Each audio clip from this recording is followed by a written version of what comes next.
Now, despite a slow start to the season, Edwin Allen will be ready to defend their girls' champs title in April. This according to their head coach, Michael Dyke. Denise Walters reports.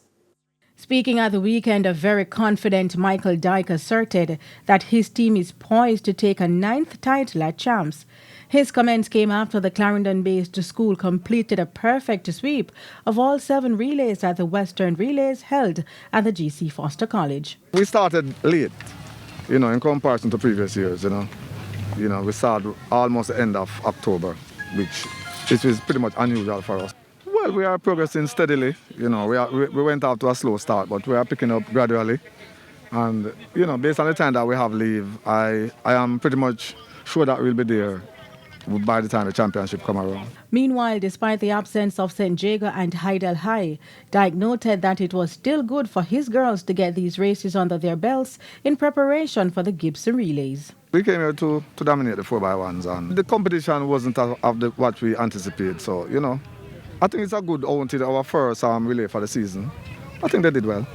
The girls' Class 1 4x100 meter was a star-studded affair featuring Serena Cole, Tia Clayton, Brandy Hall and World Under-20 100 meter champion Tina Clayton, and they duly won in 44.31 seconds.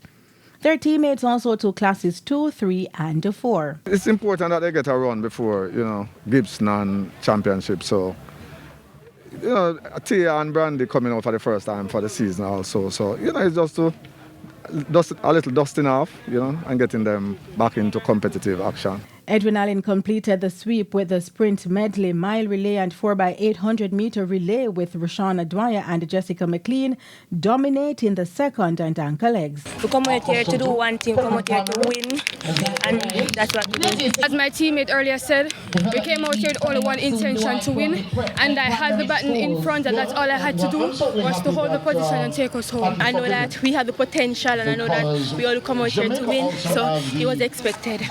Individual Class 2 800 meter champion Rikisha Sims, also a part of the quartet, is looking to be back among the medals come champs. Well, I'm looking forward to run a personal best in Jamaica, the track and field, or come you in could call it a sprint top match. 3. The ISA Boys and Girls Championships will be held from April 5 to 9. Denise Walters for TVJ Sports.